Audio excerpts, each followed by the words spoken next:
There he is.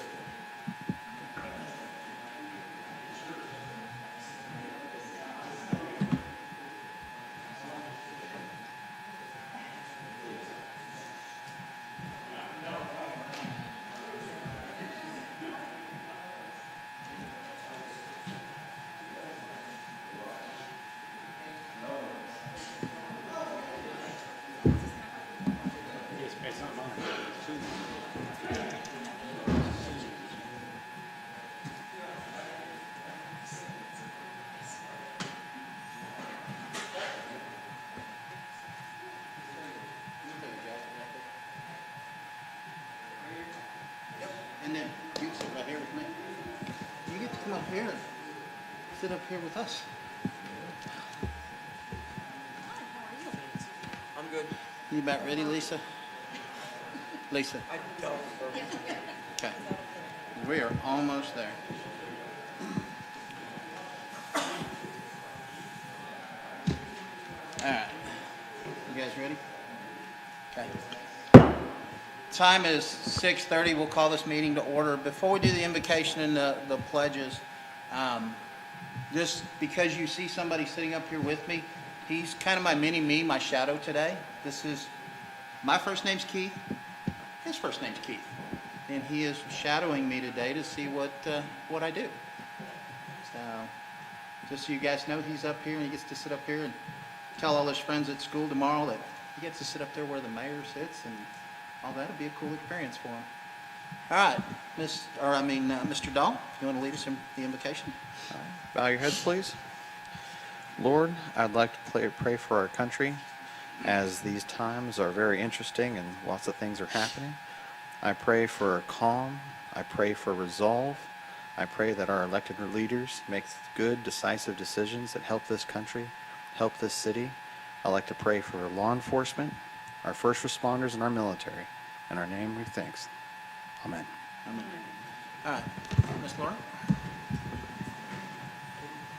I pledge allegiance to the flag of the United States of America and to the republic for which it stands, one nation, under God, indivisible, with liberty and justice for all. Honor the Texas flag. I pledge allegiance to thee, Texas, one state, under God, one and indivisible. Twice. Yeah. One. All right. First thing on the agenda is going to be a presentation and award for McLendon-Chisholm firefighter Jake. Chief Simmons, I'll turn it over to you. Y'all want to come on up to the front?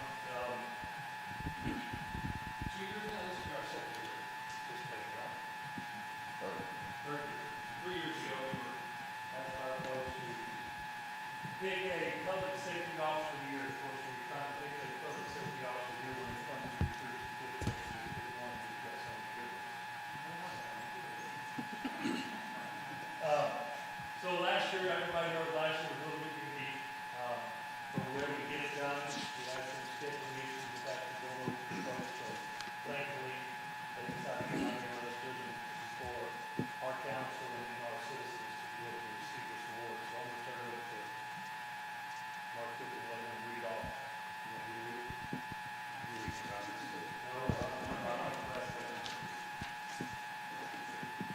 So the Terry Fisher Post presents certificates of accommodation every year to one member of every first responder organization within Rockville County. Normally we present these at one of our meetings, but because Jake was on duty, we'll came out here. So it's a pleasure, and as a proud resident of McLendon-Chisholm, this is a great honor. Present to Captain Jake Aarons, McLendon-Chisholm Public Safety Office. His accommodation is awarded for outstanding public service befitting our community, state, and nation. One of the key pillars of the American Legion is national security. That includes not only support for our armed forces, but also for our first responders. And it's easy to understand why Jake would be the guy honored. this year because of all the work he does and what he does to make both the service in this community, but also to make our community proud. And he's one of the key drivers behind the food drives that you've started, now done 5 of those. Completed 5 food drives and kept the managers. We got several into the first one. It's amazing what we're doing, and I've never had to ask them since. Matter of fact, the administrators we work with will actually contact Captain Hayes as well because they know that he's a big part of what goes on. So we like an opportunity for us to continue to work like that with his hard work and dedication to this community. That's it. And then also State Center Pot Hall. Providing also for what you've done, and for your steadfast leadership and excellence and service to the community during this time. So, he also asked me to present you with one of his coins as appreciation. All right, now I'd like to get the family up here, take some photos. Come on. They're the ones that make the real happy family.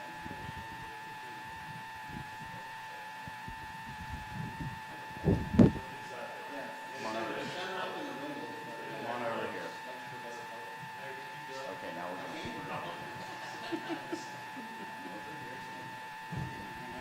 right there. Okay. All right.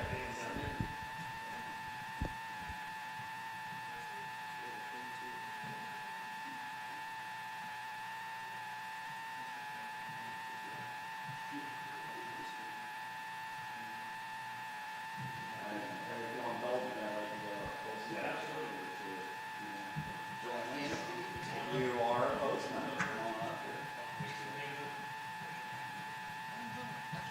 Proud veteran.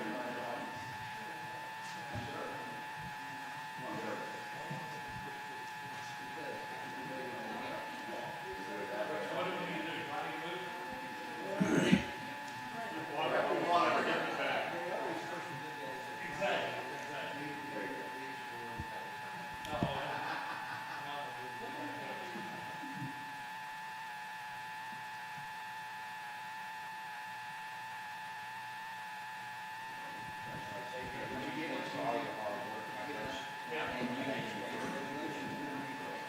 Words to your citizens, words? No, I just want to say thank you that I do this guy. First, thank you, without everybody around me, and I should have been one guy that I can say, I don't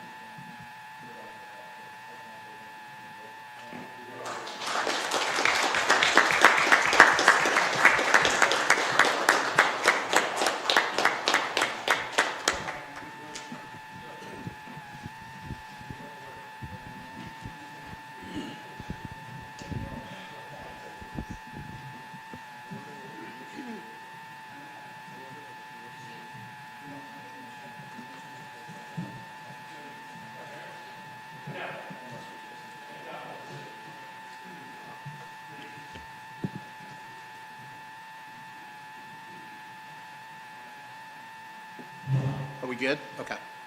All right. As I say in every meeting, rules of decorum are in effect. Basically, it's be adults, be responsible, be respectful to each other. That's all we ask. All right. Citizens' comments is up next. Adrian, I think you're the only one on there, so.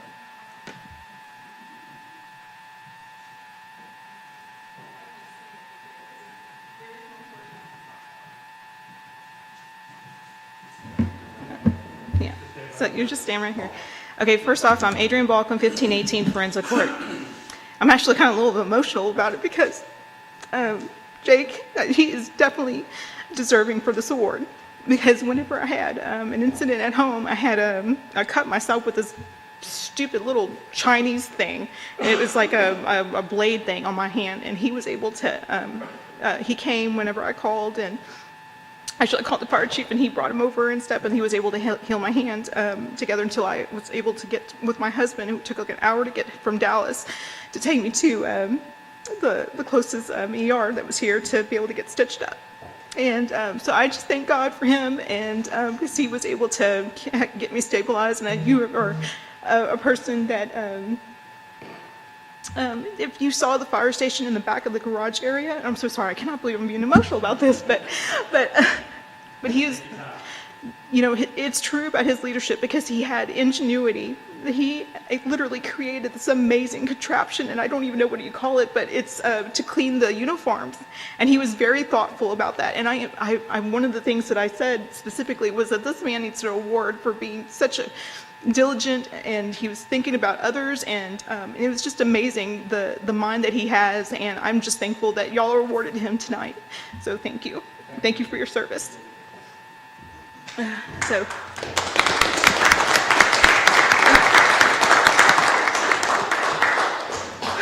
Okay, and then my other thank yous, tonight, I've been working really hard for the children in the school district, and it just got started several months ago. We have our constitutional rights that are being affected, and I just want to thank you, Mayor, for standing up, for being the first mayor to stand and sign for the petition, because that really means a lot that my own mayor here in the city to back me up. And we also had other public officials that signed the petition. And thank you, Trudy Westner, for signing, and thank you, William Dahl, for also signing it. And we've had a lot of first responders that also signed. We got up to about 470 signatures on this petition. And I turned it in at the last school board meeting on Monday. And I'm hoping that they're going to actually put this item on the agenda so that we can make it loud and clear, completely black and white. There should be no enforcement on whether or not a child decides to wear a mask, or the parent is okay with them wearing a mask or not. So we want to have no enforcement at all whatsoever. So thank you so much for signing the petition. It really means a lot and that you're hearing the issues within the community. I do want to ask that whenever you have discussions again with the Kimley Horn, is that I think when I was reading it, it was talking about a lot of Zoom meetings. If you can please encourage this particular group that you're contracting with for more in-person, because this is like a really big deal. And I think that this is the time for us to have more community outreach, and this will be a great opportunity for us to have like the connection that we truly need in McLendon-Chisholm. And whether it happens here in this building or another location, I think that we need to have more of that face-to-face connection. We need to get away from the whole social media aspect, because not everybody's on a social media. We have an older generation that not necessarily they're on using the computers. And I think it would be a great opportunity to get that connection of us getting in-person meetings together. So thank you so much for what you're doing, and I look forward to seeing some success from that. Thank you. Thank you, Adrian. Is there any others for tonight? All right, well, it is 6:41. Citizens' comments are closed for the evening. We will move on to the consent agenda. Does council have anything on any of the items that they want to remove? There's 6.1 through 6.8 on the consent agenda. Mr. Is there any that you want to pull? William? Mona? No. All right, then I'll entertain a motion to approve the consent agenda. Mr. Mayor, I'd like to make a motion that we approve item 6, the consent agenda. Okay, I've got a motion. Do I have a second? I've got a motion and a second. Is there any discussion? If not, all in favor? Aye? Aye. So that unanimous? All right, we will move on to 7.1. Jackie Pullen will present a RCH Water Supply update to include infrastructure status, future planning and development for the spring and summer preparations. Ms. Lorna, I'll turn it over to you. Yes, I asked Mr. Pullen with RCH to please come and give us a little update. There's been a lot going on, and they have a lot going on within their organization, and I thought it'd be great for the public to get an update. So, Mr. Pullen, if you could come forward, please.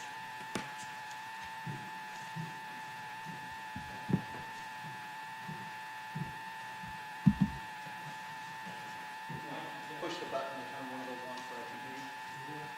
Push, but right in front of Or one of you. He's like, Yeah. everybody gets that. You got to turn that thing on. Not used to all this high-tech stuff. First of all, I want to thank the council for asking us to be here. We appreciate that.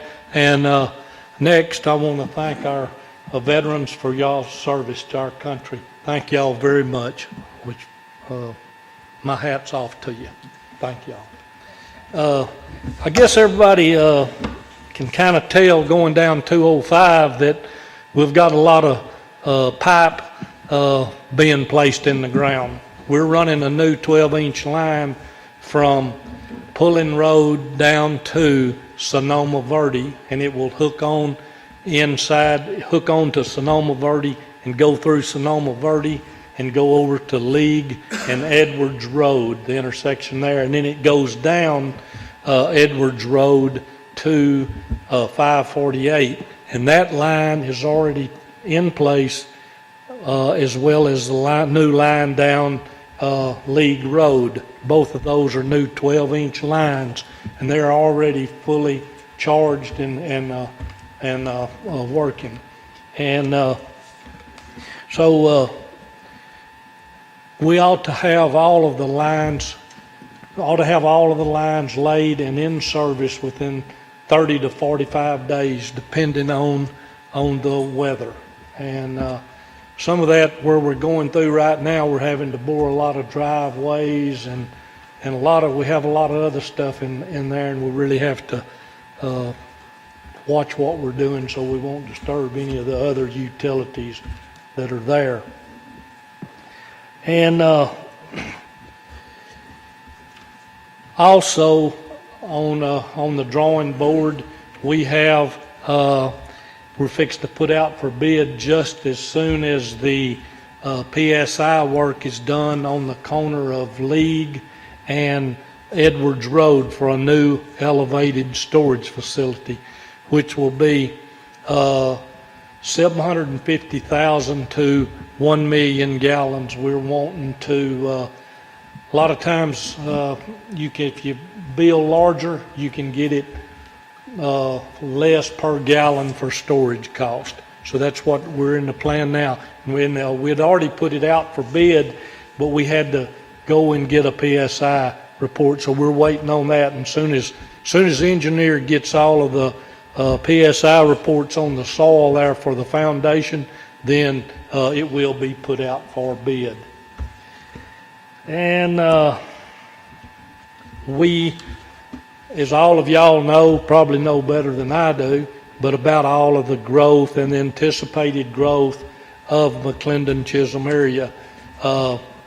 We have instructed our engineer to go into talks with North Texas Municipal Water District to buy our water directly from North Texas.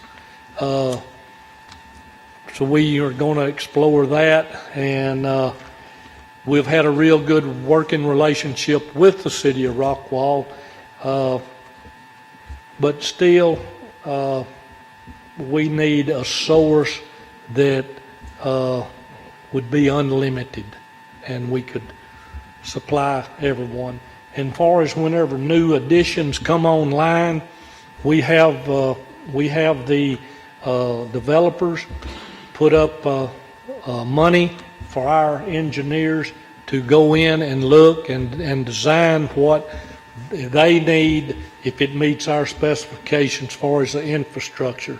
And then we have them build it to our specs, and then what size line we have to supply there. Then RCH, just like the city of McLendon-Chisholm, RCH is not in the development business, but we want to serve everyone, and we will not take anyone on that it'll have to be approved by our engineer that it will not affect the consumer that's online now. They will have to put in, like I said, things that are to our specifications and what the engineer calls for. The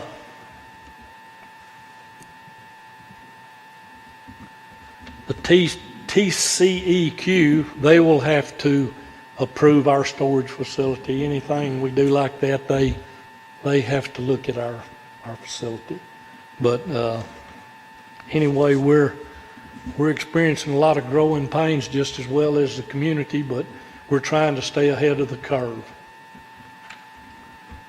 And Any questions for Jackie?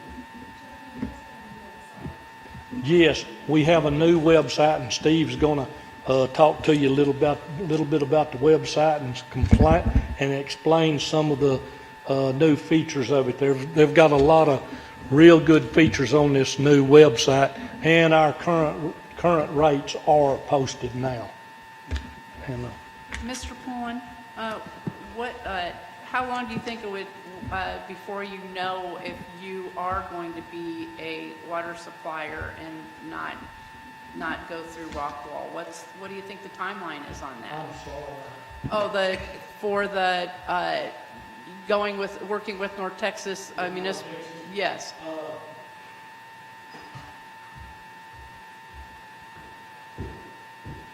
I'm not sure on a timeline on that. What you have to do, whenever North Texas Municipal Water District was formed, it was formed from around 12 to 13 cities, and they're called member cities. And they have to vote for you. It has to be 100% vote for you to go on to North Texas and be a direct consumer. And we tried this about 15 or 20 years ago, and it wasn't successful. But the city of Rockwall will not object to us going into being direct with North Texas. But like right now, it's just in the preliminary stages of it. Would you be the first privately owned water company to do that? No, ma'am. So other companies already do it? There's a lot of them. And when I say a lot, I imagine there's 10 or 12. Okay. Any other questions? No? I guess you can have Steve come up and explain my Okay. report. Again, Thank you, I Jack. Thank you so Appreciate I much. want to your time. thank y'all for asking me to be here, and Absolutely. our door is open to y'all. And I think that with our new website, Steve will explain a little bit about to you, but I think it's going to answer a lot of questions and keep you on some alerts. Okay. Thank y'all. Thank you. Thank you.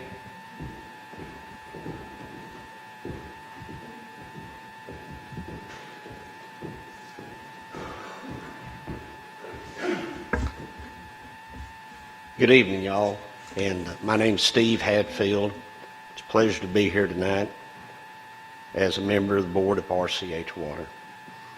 Wanted to, if you will, might want to write this down. Some of y'all may have already know about this, but our new website is rchwater.myruralwater.com, and we've been working on that for several months, and it's up and running now. And as Jack had said, there's a lot of information on that.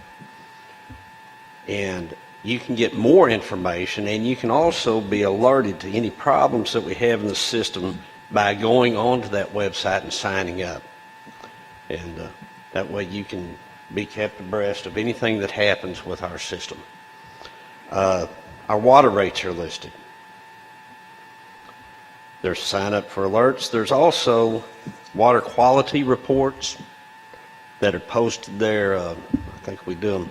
Chlorine reports are every week, and maybe water quality reports on a monthly basis. We also have our drought contingency plan listed on that website, which will tell you what our actions will be when we go into various stages of drought here in this area of Texas. And all of those are there for everyone to see.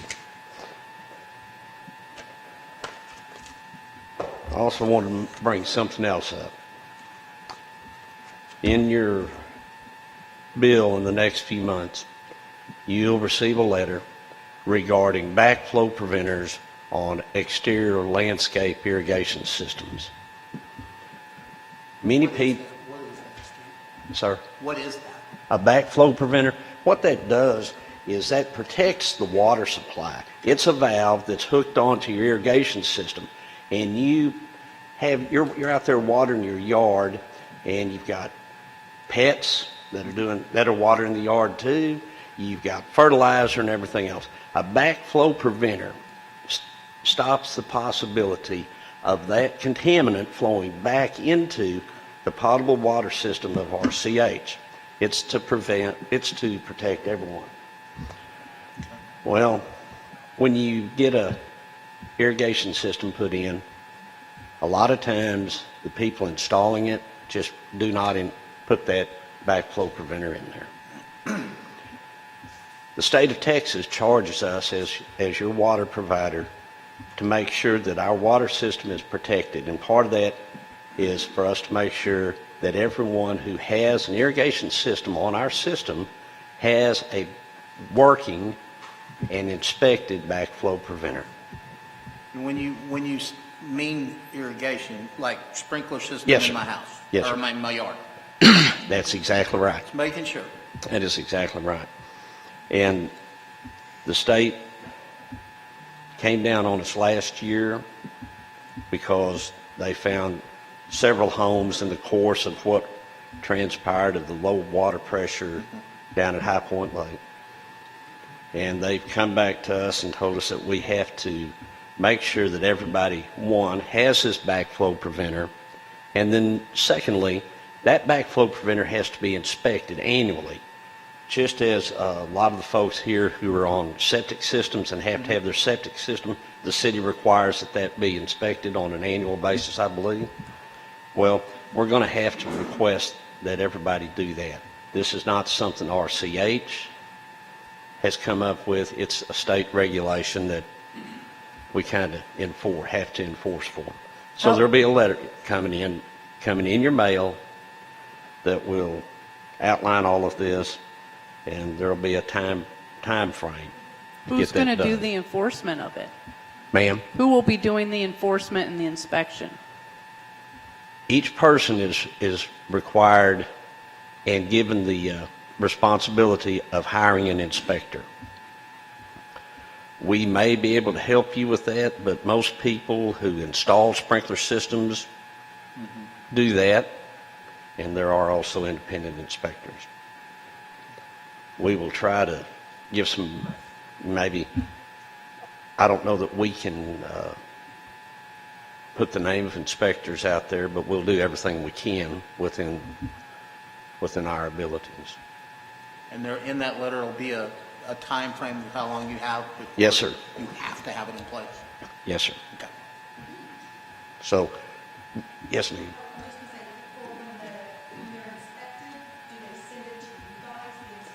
No, ma'am. Well, it can happen several ways. I've had mine inspected last month, and that inspector sent it directly to RCH.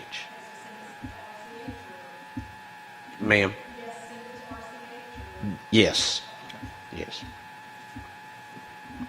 And, you know, the big thing that I want you to understand, and this is not something RCH is wanting to do, it's something that we're required to do, and it's something, you know, it's our responsibility to protect this municipal water system. And so that's why this is happening.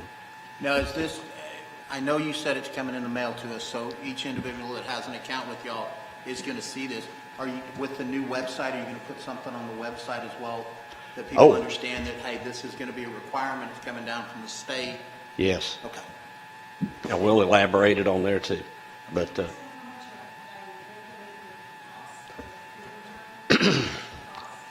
they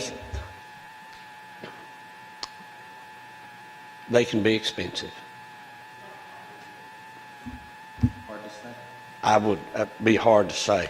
I know we've had ours in since we had our system put in. To get it inspected, I believe I paid $125 to have it inspected. And that's going to be an annual cost. Yes, ma'am. And who's going to enforce if someone doesn't comply? RCH. And how will that occur? Well,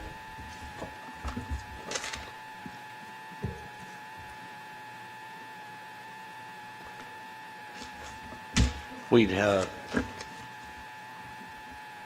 to disconnect your water. So you're going to disconnect the water, and how much You're going to disconnect the water if somebody doesn't get their thing inspected annually.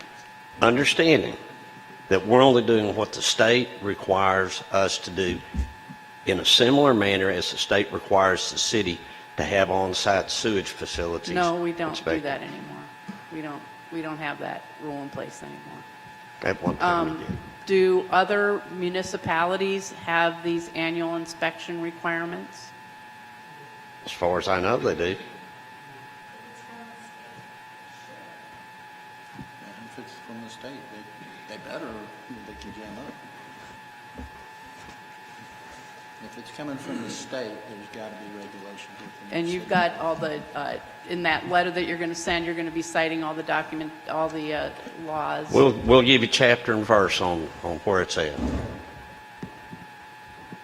Certainly will.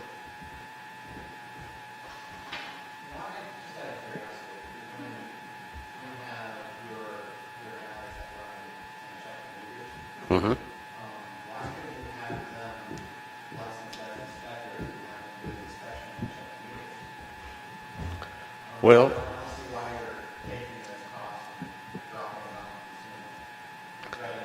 Well, let me be perfectly clear.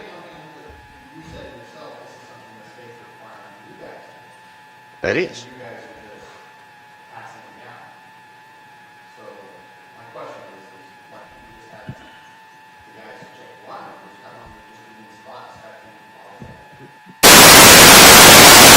Oop, switch. Turn one off, turn the other on, because the batteries just quit.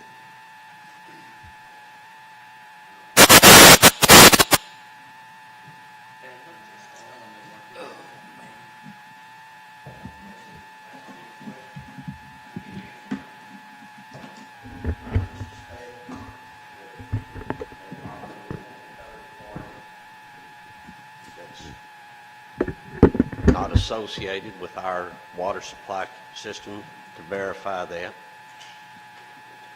to do that inspecting.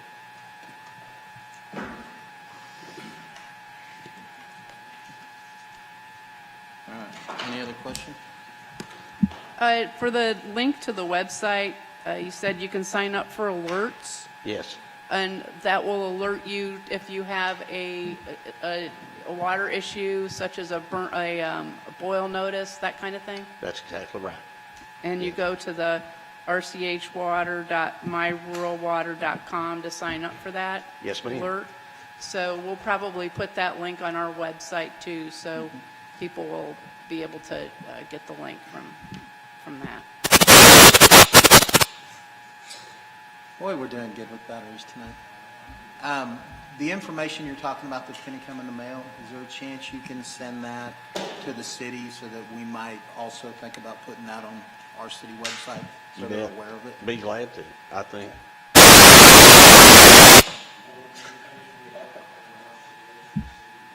Yes, sir.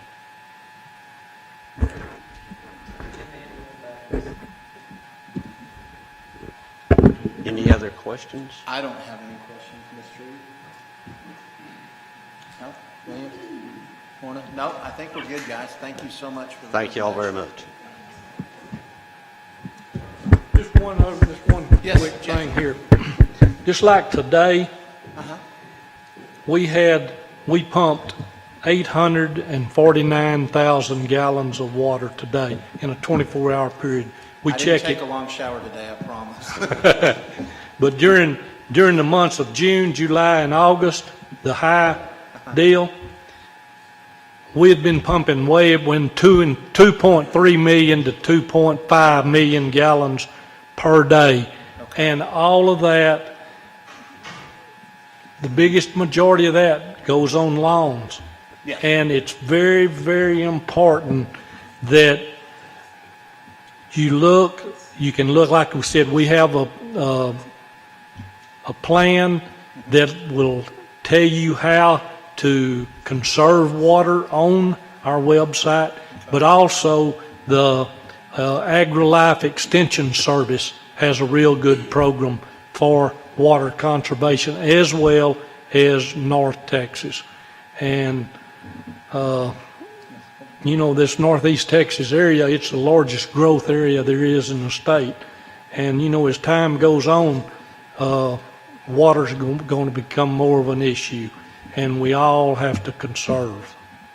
Again, I want to thank y'all, appreciate all of y'all's. Just a second, Jackie. Michael's got a question. I just had a quick question, because I don't understand. When you said you were pumping 2 to 3 MGD, you said for y'all. Who did you mean for y'all? For the city? When you said you were pumping the amount of water you were pumping, you're talking about for the city of McLendon-Chisholm, for the residents? No, the whole system on RCH. Okay. We have approximately 23. That's what I was making sure, 2 to 3 MGD. I was like, whoa.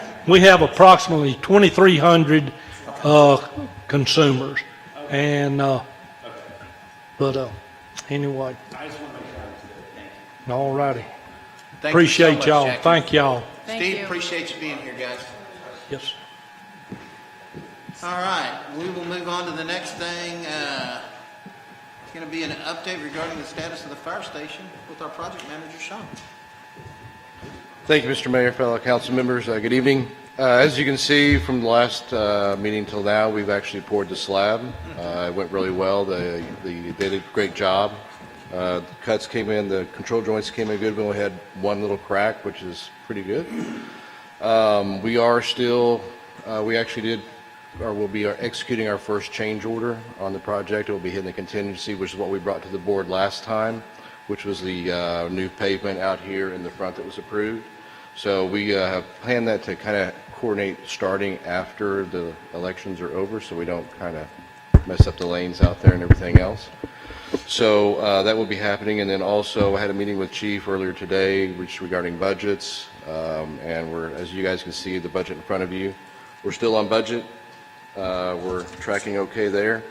And also we did do another change order, AIA change order for Speed Fab, allowing them 15 days of inclement weather to extend their contract. So otherwise, we are tracking pretty good. We're still seeing a little bit of delays in some metal, steel, just from supply and demand through the COVID.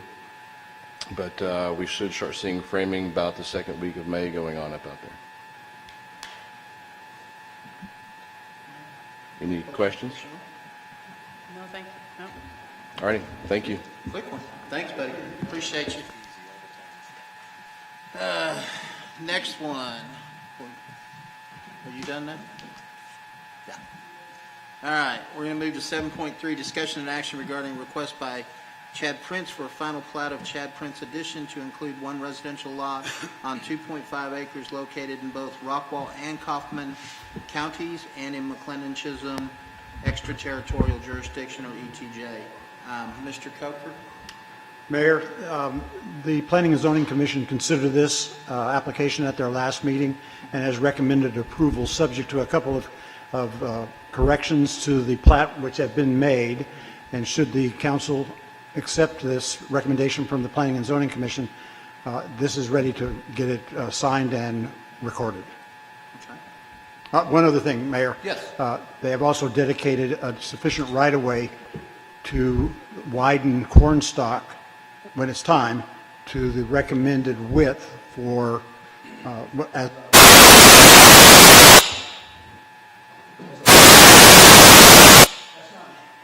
No, it's the other one. Yes. So he's dedicated a sufficient right-of-way along the entire frontage of his property to help us get to the required minimum width of the right-of-way for a four-lane undivided collection, which is what the current code and both for the county and for the city calls for. Okay. All right, thank you, sir. And you must be Mr. Prince. I am. I'm Chad Prince. Appreciate the council letting me come in front of you guys today for consideration for platting for my future home. Okay. All right. Any questions for Mr. Prince or for Mr. Coker? Nope. Then I'll entertain a motion to approve. Mr. Mayor, I'd like to make a motion that we approve item 7.3, the plat for Mr. Prince. Okay, I've got a motion. Do I have a second? I'll second the motion. Okay, I've got a motion and a second. Any discussion? Now, this motion is with the corrections or the whatever Mike had said about the requirements from P&Z. All right, if I don't have any discussion on this, I've got a motion and a second. All in favor? Aye. Okay, show that unanimous. Thank you very much. Yes, sir, and you have a great night, sir.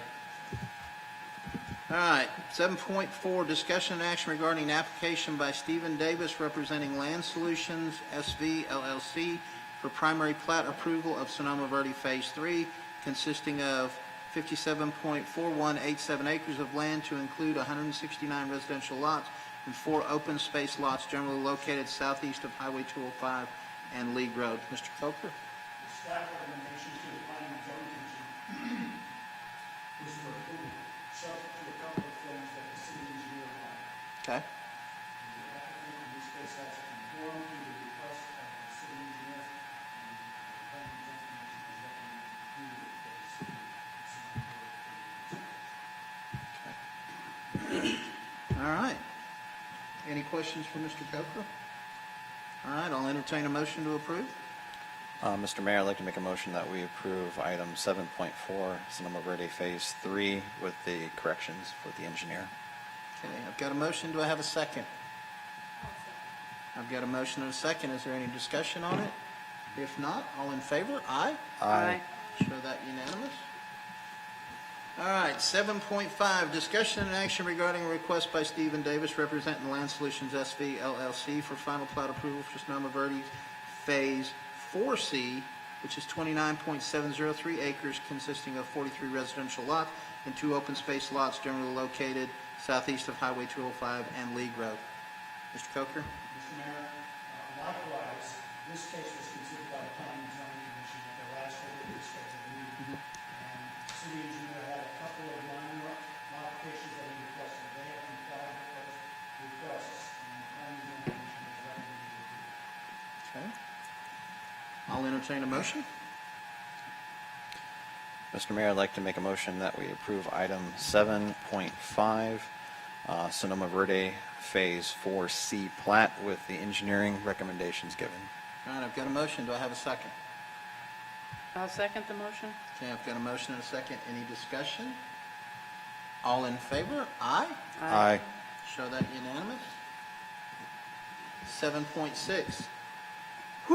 Discussion and action regarding an application by Stephen Davis representing Land Solutions SV LLC for primary plat approval of Sonoma Verde Phase 5, consisting of 61.389 acres to include 79 residential lots and 2 open space lots. Mayor, this case, similar to the previous two cases, was considered by the planning and zoning commission at the last hearing. The city engineer has requested a couple of things that we really need in this case, with the labeling for the lots. And the applicant has complied with our request, and we recommend approval as the planning. Okay, thank you, Mike. Any questions for Mike? All right, I'll entertain a motion for approval. Mr. Mayor, I'd like to make a motion that we approve item 7.6, Sonoma Verde Phase 5 with the engineering changes given. All right, I've got a motion. Do I have a second? Okay, I've got a motion and a second. Do we have any discussion?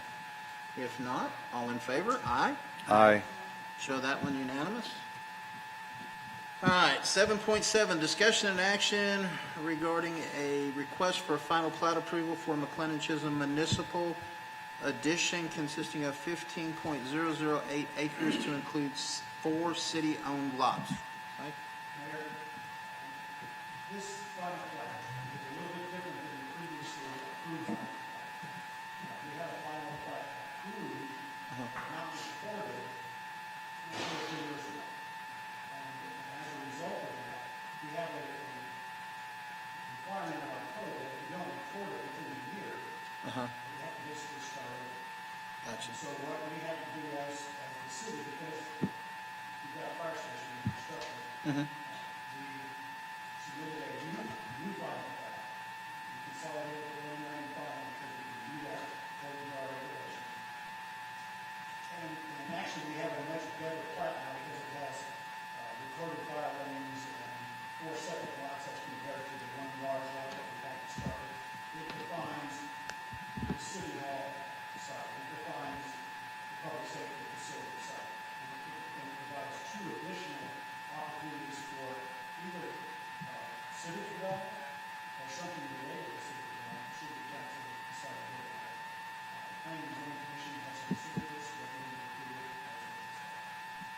Okay. Any question? All right, I'll entertain a motion. Mr. Mayor, I'd like to make a motion that we approve item 7.7, the city plat for 15.008 acres. All right, I've got a motion. Do I have a second? I'll second the motion. I've got a motion and a second. Any discussion? If not, all in favor? Aye. Aye. Show that unanimous. 7.8, discussion and action regarding appointing an additional member or members to the Comprehensive Plan Advisory Committee, also known as cpac. Lisa? Yes, Mayor, I'm actually going to turn this one over to our cpac chair, Mark Kipphut, and I'm going to let him explain the request and the reasons why. Okay.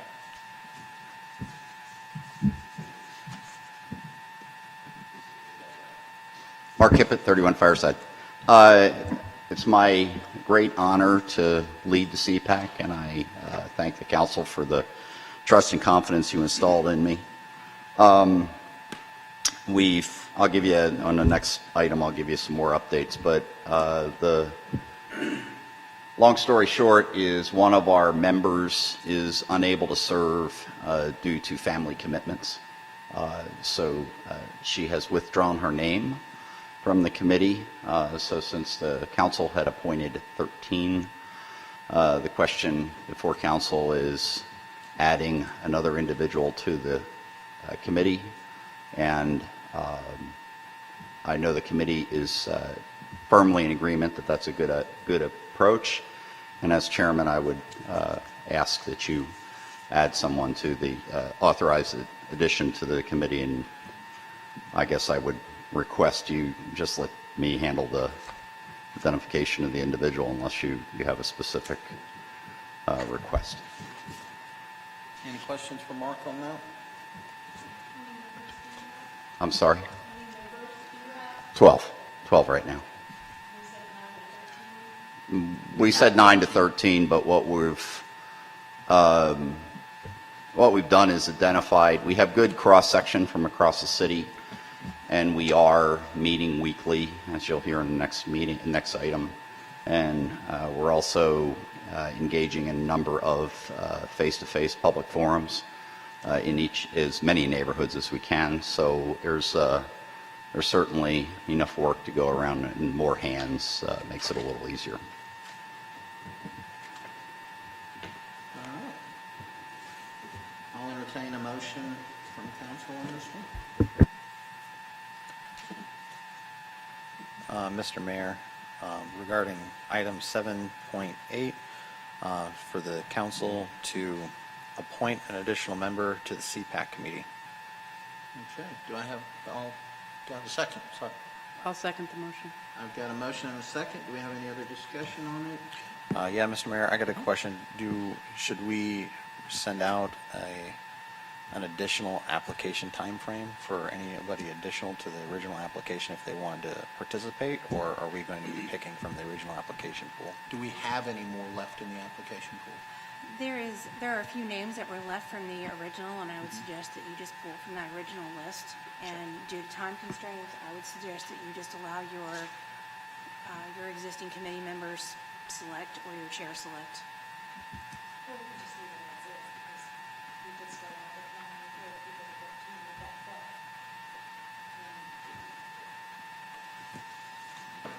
Well, the only question on it is whether or not we pick from that pool. The motion is to approve adding the body back that we've lost. I would like to think that we would just go to the list of people that are already volunteered but maybe weren't selected, and let the cpac pick, because time's a wasting.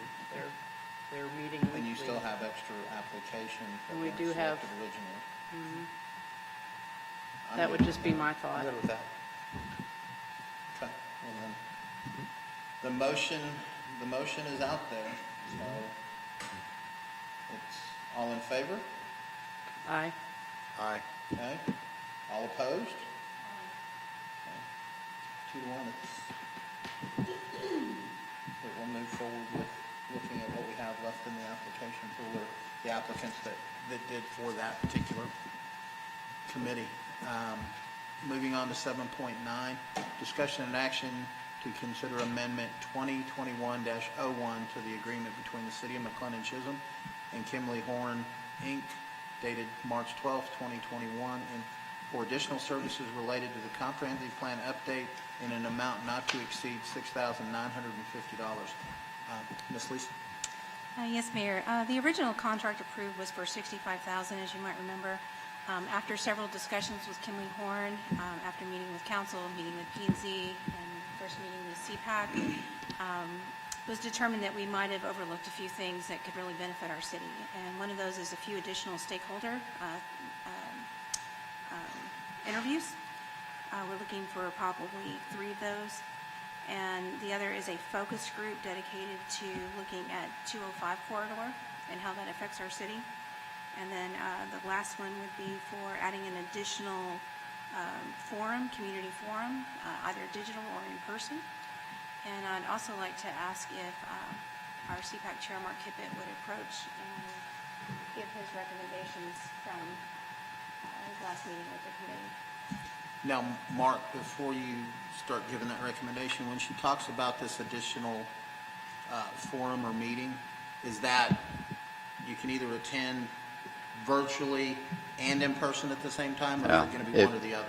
If you'll indulge me, Mr. Mayor, I'll get to that. Okay. I'll fully cover that. So the cpac itself has formed, just to give you a brief update, we had our first face-to-face meeting with Kimberly Horn, the team here, on the 12th of April. Since that time, the cpac has been meeting weekly. The preference was to meet via Zoom because those meetings are predominantly administrative in content in terms of updating ourselves on actions, things that will be moved out into the future. So the 3 items, I'm going to go through each of those individually and give you our recommendation. The first is the community forum. There will be one live by original scope community forum. Clearly, community engagement is a desire of our committee, and I believe that's the desire of the city to have as many citizens engaged as possible in all phases of this. And there's going to be multiple points of citizen engagement. We've just closed out the survey, for example, and the survey brought in 343 responses, or 9% of the population. So that process is in underway already. The community forum is set for the 15th of May. We asked about adding an additional forum, live forum, on a weeknight to allow for additional folks to come because Saturday is not always the best. After extensive discussions within the committee and also with Kimberly Horn, they have an alternative, which is a virtual forum that will run for a week and steps the user through a series of exercises, if you will, where they will derive the same information that they're going to derive out of the community forum. For example, how to best define open spaces and rural look and feel the community. So after extensive discussion, the committee voted unanimously to go with a virtual forum because it's less costly. So although you would be approving, if you approve that amount, it would not be the full amount that's when you add everything up that's on the docket, because we're the last thing we want to do is bring a bill back to the council, but at the same time we understand that all these, if we don't have the right level of engagement, it's not going to produce the plan that we all can get behind. So that community forum, but just keep in mind that we're also going to do these what we're terming a neighborhood forum that Kimberly Horn is not under contract for, that are going to be done by the committee itself. When we're going to draw based on guidance we've gotten from Kimberly Horn in terms of topical materials in those engagements. The first one will be tomorrow night at Sonoma Verde. I've asked Ms. Balcom to attend. I hope she's there. I know she's a valuable voice in the community, both in Sonoma Verde and also in McLendon-Chisholm. So we'll glean that information and provide it back. The next, as I talked about, is the 3 additional stakeholder presentation or stakeholder interviews. The original contract had 7. 6 of the 7 have been completed now. As we, the committee, have reviewed that list, there's some gaps that exist. One specifically is with Rockwell ISD. There wasn't sufficient scope to allow for a detailed interview with either the superintendent or the superintendent's designee. I've approached the superintendent. He's more than happy to do so. Obviously, they own several plots of land down here and have specific planning for future schools down here, so we obviously need to get that into into consideration. It's part of the ingredients that go into the stew. So the ask is for 3 more. One of those would be with Rockwell ISD, but also we're identifying some threads, if you will, trends that you see in the results of the survey, and we want to make sure we are reaching out to all of the constituencies within the community to make sure those voices are heard. So that will be one of the mechanisms. And the second cpac meeting is set for the 7th of June. So you can see there's staggered time between these formal events. So in the interim, since we're meeting every week and we're going to hold community forums, and I am participating with Lisa on a bi-weekly call with Kimberly Horn to keep providing information, find out where their gaps are, help them fill those gaps. So that's that. And the third point was State Highway 205, and the committee on adding the 3 more was also unanimous in that approval. State Highway 205, that's a key theme. Obviously, there's going to be many opportunities, many risks that go with the development of a multi-lane highway through the center of the city. Kimberly Horn has recommended a small forum that they will host to bring together key stakeholders from TxDOT and also from both government and also the community. And we'll run that forum. Lisa can provide additional information on what they're specifically trying to accomplish there. We were more mixed on this issue. I will tell you there were a few voices that questioned the need to do it, given we have a county consortium and other considerations. But the majority supported it because the cost for that individual item is actually pretty low. It's $700, I think, is in the ROM. It's just not a large amount of money. The big cost in that total number is in this virtual community forum. Now I can answer any questions. Did I answer your? No, you answered my question. Okay. If you'd like me to, I can further expand on the TxDOT forum just a little bit. Since 205 is going to bisect right through our city, we've talked a little bit about landscaping, we've talked a little bit about planning some entry features, but other than that, we really haven't talked about the aesthetics and design and really hearing from the community what we expect that corridor to look like. So that's part of that. And so this is just bringing in TxDOT into discussions to talk about things like landscaping, lighting, intersections, any enhancements that they might be willing to produce or pay for, maintain, or even share with us, and to just discuss all those possibilities and flesh them out. And to talk about the timing and coordination with that roadway design and how it relates to even our economic development efforts, since that's in our current retail area. Okay. All right. I'll entertain a motion on this one to approve the amount not to exceed $6,950. Mr. Mayor, I'd like to make a motion that we approve item 7.9, the update to the comprehensive plan with an amount not to exceed $6,950. All right. I've got a motion. Do I have a second? I'll second the motion. All right. Now it's open for discussion. Any discussion? Yes, I just wanted to get council's thoughts on the second in-person community forum or doing the virtual one-week forum. I mean, the Saturday is an in-person forum, which is what was contracted, and then this would be, this is the additional add. And if we do the in-person, it's $69.50. If we do it digitally, which lasts a week, it's $62.50. I mean, and plus, I think with the fact that we're doing the community, or they're doing the community interviews, I think you're going to get more participation at that level than you are going to get if you just have, everybody can come either on Saturday or Thursday. I just didn't know if we wanted to specify, I think we need to specify that in our decision to, if we want to do the second in-person or do the online community. Council?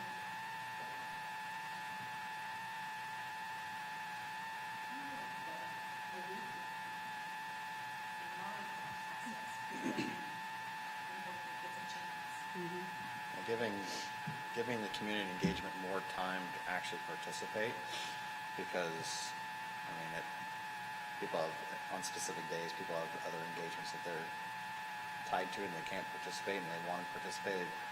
It just gives them more opportunity. I'm in favor of giving people as much opportunity to participate as possible. Okay. I think the question would be, how would you get that information out? For people to understand it better. I think the cpac may have a plan for that. How are you going to advertise the forums?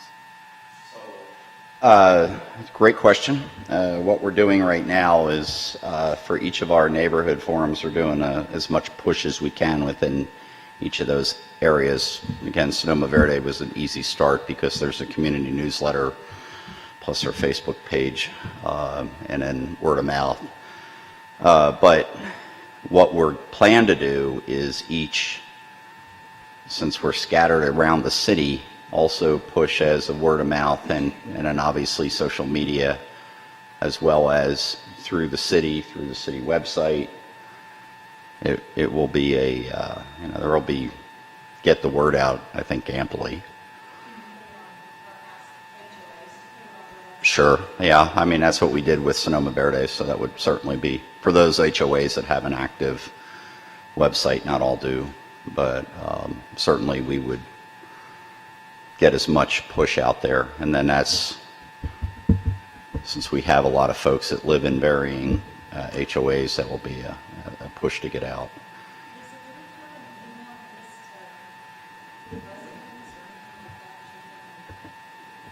I don't have anything that's near complete that I can promise would reach the vast majority of our residents.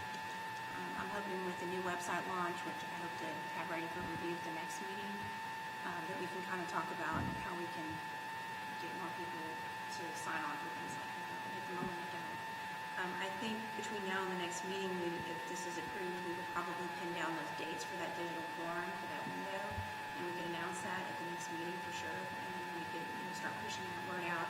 Facebook, whoever wants to can put it on their next doors accounts, and certainly the HOA, city website, any other social media that we can just push it out to.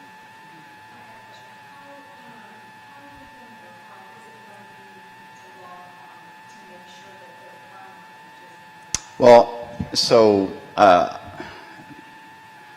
know the content. We didn't really go into that, but as you know, in the survey, anybody could take that survey. You had to identify what your role was. Your family lives in McLendon-Chisholm. You live in McLendon-Chisholm. So they are able to then electronically parse that out so they can manipulate it. For this one, I would encourage, we're trying to encourage participation from the ETJ as much as possible as well. So after talking through with, and with great confidence in Kimley Horn and their approach so far, they're very studied, deliberate in their approach. They're not biased. They're identifying trends, but they're not leading to any solutions right now. They're still in the data collection, and that will be you have to think of this community forum as just part of the data collection process, as opposed to, tomorrow at Sonoma Verde, there will be members of the cpac there. We will be in the intake mode, not expressing any of our views. So it's just to get the sense of the community and what they want. The committee wants to see the virtual, and the reason for that is we have a lot of working families, and giving up a weeknight or a Saturday, especially with young children, can be a challenge. So, that way it's accessible, and they can take it 9 o'clock at night, with their favorite beverage and their pajamas if they wish. Just make it easier for them. Oh, yeah, I do too. They were the ones that requested an additional forum, and now that they had the opportunity to go virtual and that's what they would like to do, I think that's something that we should support as well. All right, the motion's out there. If there needs to be a modification of the motion, we need to do it now. We need to modify it. If you want to. Well, what we, If you're wanting to put specifics into it, what the motion is just to approve it up to that dollar amount. $6,950, yeah. And if the motion's been seconded, right? Yes, it's already been I seconded. think you need to, my opinion, let it die, do that Okay. over again, till we think it's right, so. everybody- Or do they everybody need to votes no. put the Everybody votes specifics no. into it right now, We could just give direction to staff, but afterwards? All right, well, the motion is there. Second, is there any further discussion? If not, all in favor, aye? aye. Aye. Show it unanimous. Now, if you wish to give direction to staff on it, Ms. Lisa, with the concurrence of my fellow council members, we'd like to have the second forum be a virtual forum.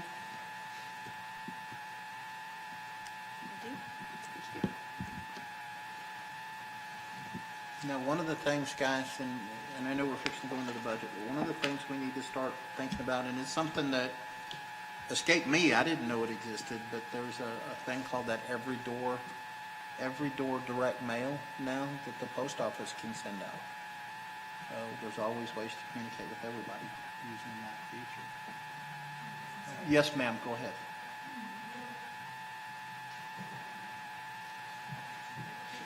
She's going to explain what I'm trying to say about I know what that. it is. The E to Hold on. D, Let so her you can finish. hear it, you can ask staff to go and look into it, see what the cost would be, because you don't need to have like everybody's name and address. They can just stuff it into the mailboxes if you pay the postmaster, okay? Yes, ma'am, thank you. Because, okay.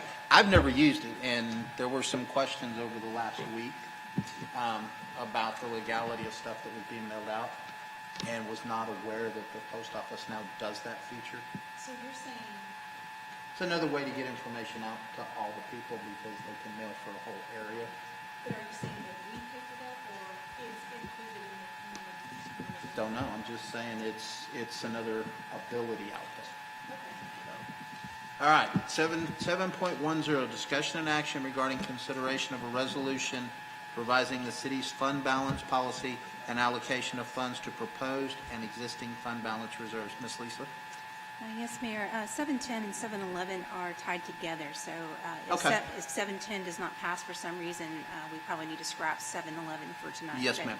On 710, I'm asking you to consider a resolution for revising the city's fund balance policy. We first created a fund balance policy in 2019. This allocated funds for committed, restricted, assigned, and unassigned purposes, so essentially our reserves, and set aside funds for specific purposes and some unassigned, whatever those residual resource amounts were that weren't budgeted. So we have our budgeted funds, and then we have funds that aren't budgeted, but they're still ours. So some are set aside for specific purposes and some are unassigned. So what I'm asking you to do tonight is to consider a slight change with this. So generally every year with the budget, you're supposed to consider it. Last year, We weren't quite ready during budget season because the fire station was not quite settled yet, and we have a few things up in the air. But at this time, I think we need to go ahead and revise our budget, and in doing so, we need to revise our fund balance policy to make it all work. So to remain in compliance with governmental accounting standards, staff is recommending the following changes, and that includes creating a capital projects fund as part of that fund balance policy, which allows a mechanism to transfer funds to the current budget. The city previously approved this year a sanitary sewer line project and a recent change order related to that.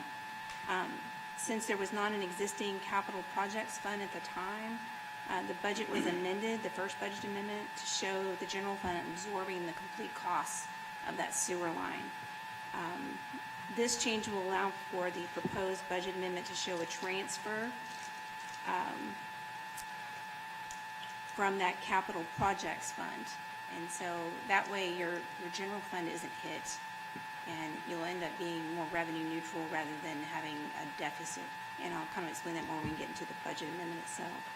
So the original fund balance policy included a restricted fund balance specifically for fire station replacement. These were those TxDOT monies that we were provided.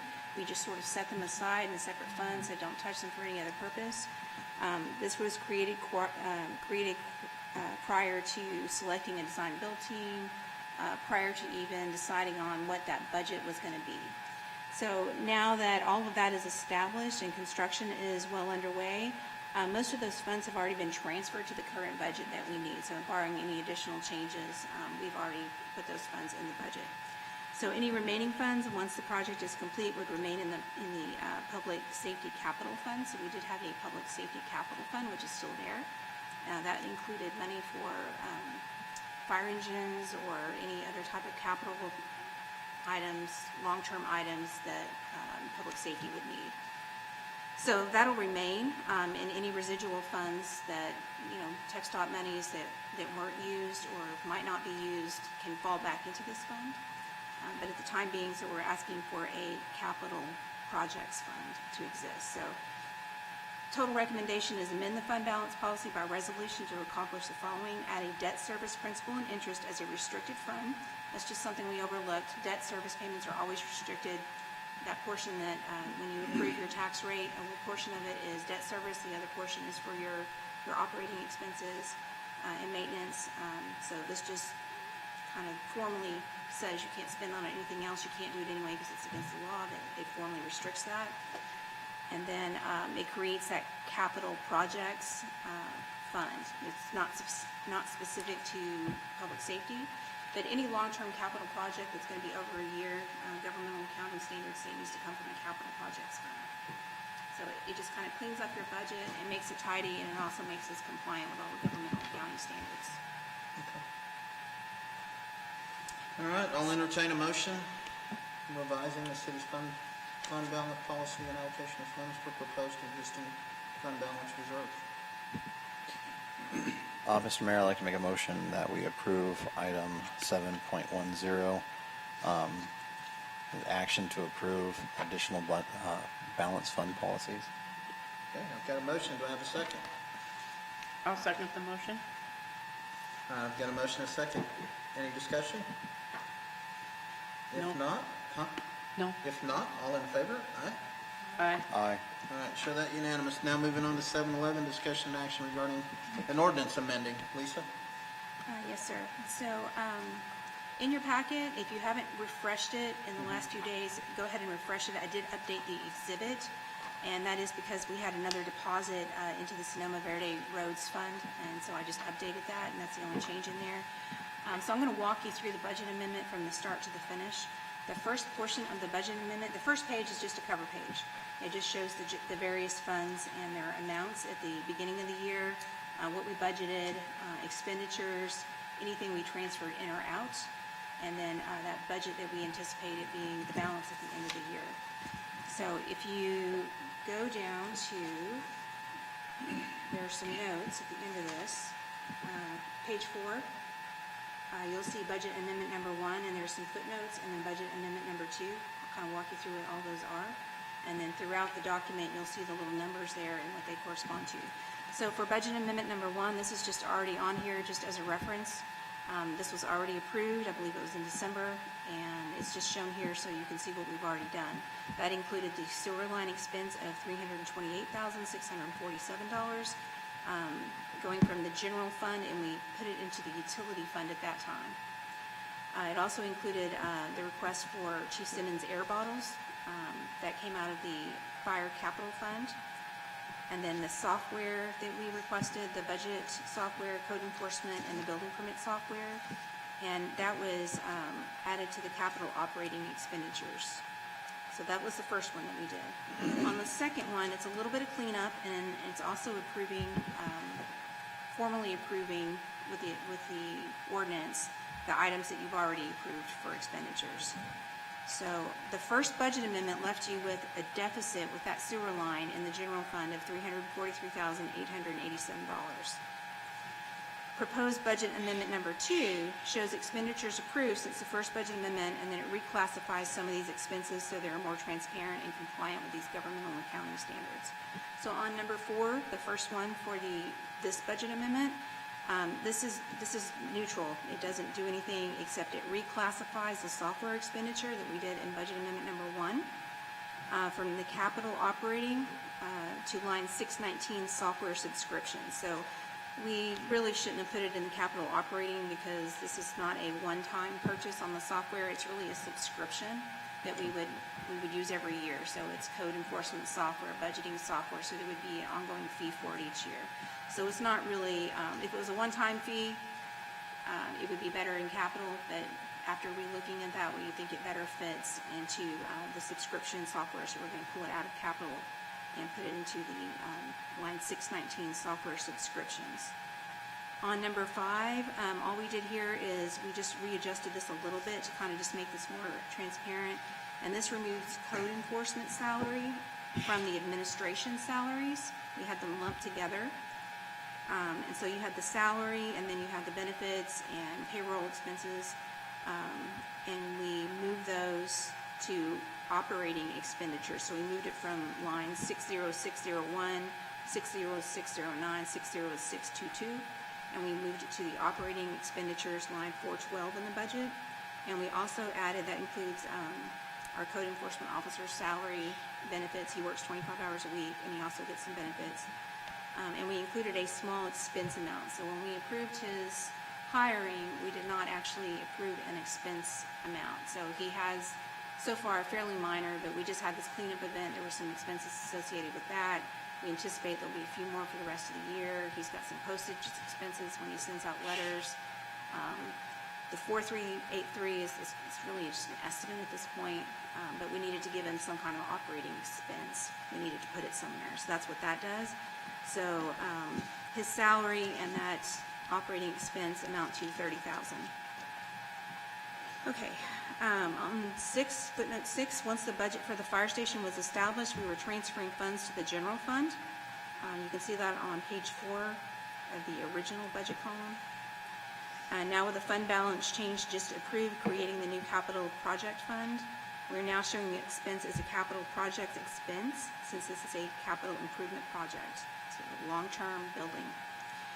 This is compliant with the governmental accounting standards, and it adds a layer of transparency.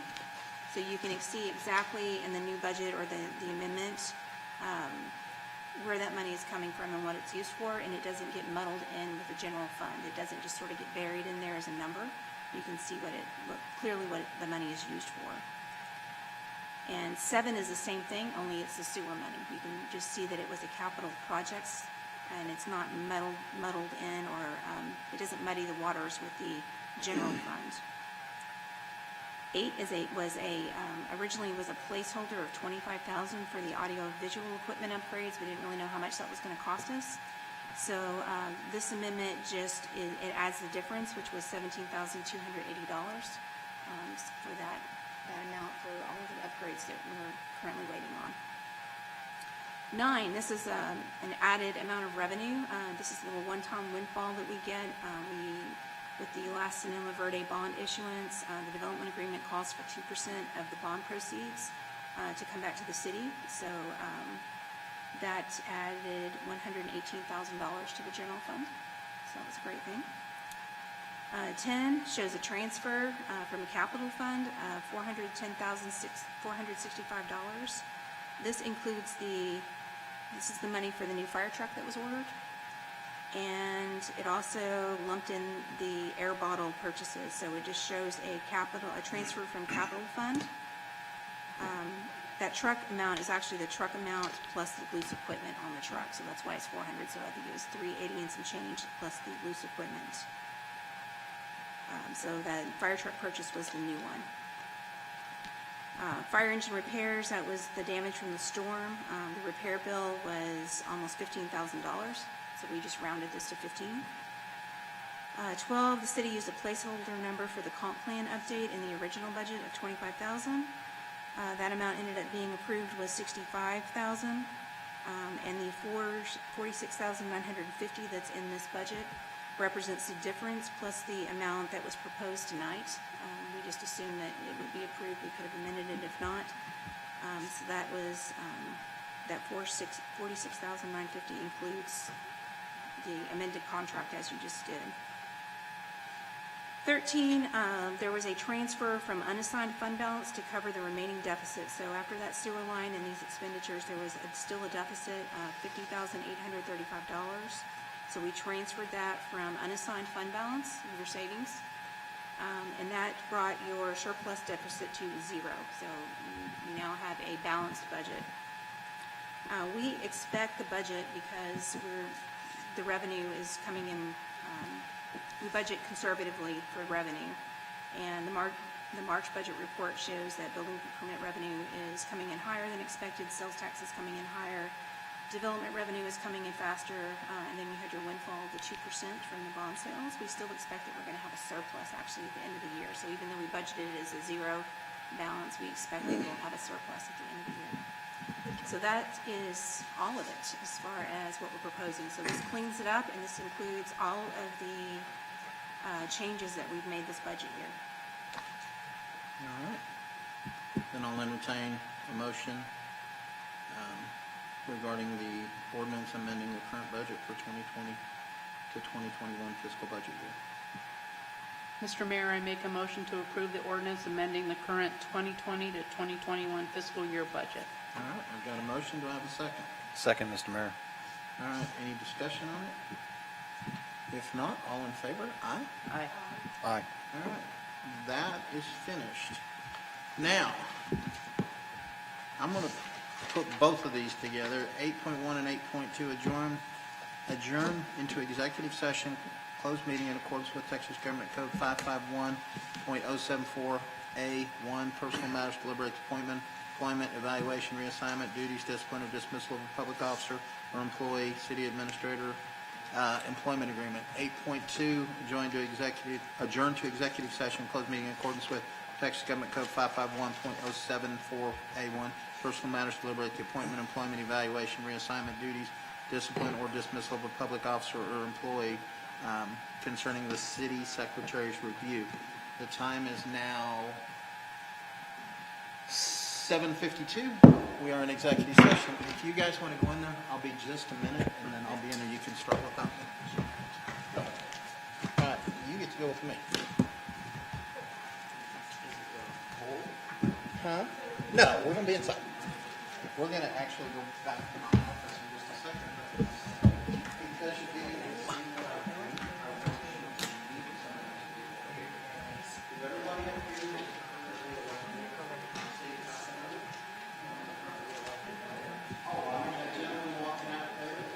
We have sitting here, and a couple of us are neighbors in Sonoma Verde, and with fairly newer homes. I was never made aware when I bought my house that there might be a requirement for me to pay a yearly inspection fee on a device that's hooked up to my water line. I want to know a little bit more about this because I think it's opening Pandora's box with our neighbors all the way around. Well, they did say they can give you quote chapter. I know, but I want to look into that and know exactly what it is because we are going to have citizens that have either watched this tonight or we're in attendance are going to start going, well, I want to know what's going on with it. We need to be informed. Mr. Mayor, can we also have our city planner and city engineer look at it to see if there's any gaps in our ordinances? As part of the direction, yes. All right. Other than that, it's April fixing to go into May. Memorial Day's coming up, guys. That's also getting close to, kids are going to be out of whatever they called school this year. So just be aware. We're going to start seeing kids here in the next month, being out and about and playing and all that. But are they going to be wearing masks? All right. I don't have anything else. Miss Trudy, do you have anything? We had our clean up the city this last weekend. Yes. How did that go? It went really well. I believe we filled up at least 2 of the containers. Okay. This all last. I think it looks much better around town, and I think a lot of people got probably their 3-car garage back or their 2-car garage back. I saw a bunch of that. I saw a bunch of furniture. So I think it went really well. I'd like to try to do one. This is something, Lisa, that I'd like to, I know that you're in touch with CWD quite a bit, but I'd like to try to get maybe a fall one that has like with batteries and TVs and, you know, paint, you know, stuff like that, because a lot of people wanted to drop that stuff off, but we couldn't, we had to turn them away, so. That's our cleanup day, isn't it? Yeah. Okay, just kind of keep that so that we can get that and have people saving, so they'll have a time that they know they can dump it off. So, but other than that, that's it. All right. I did think of one other thing. Obviously, you see that we have a seat that's vacant up here tonight. Brian got married 2 weekends ago? Huh? Last Saturday. And he is on his honeymoon. Guys, when you see him, congratulate them. They're both very, very nice people. You know, spread the love. Tell them we're thinking about them and we care about them, and hope they have a warm and fun, prosperous life. William, what do you have? Yes, sir. Lorna? The Memorial Day ceremony will be on Memorial Day, the 31st of May, and it will be at 1 o'clock right inside, and then we'll move out to the memorial. So we've got everything all lined up. All right. If there is nothing else that anybody has, yes. Oh. Guys, just my phone went off while we were in the other room. We are under tornado watch and a tornado watch and a flood watch till sometime late tonight. So just be careful. I sleep through them all the time, so. Lorna, get your broom out. All right. It is now 8:14. Come here, you can help me with this. Hold up. All right. Now that we have completed everything on the agenda, Make sure his fingers are. tonight's meeting is adjourned. Bang the gavel. There you go. Meeting adjourned.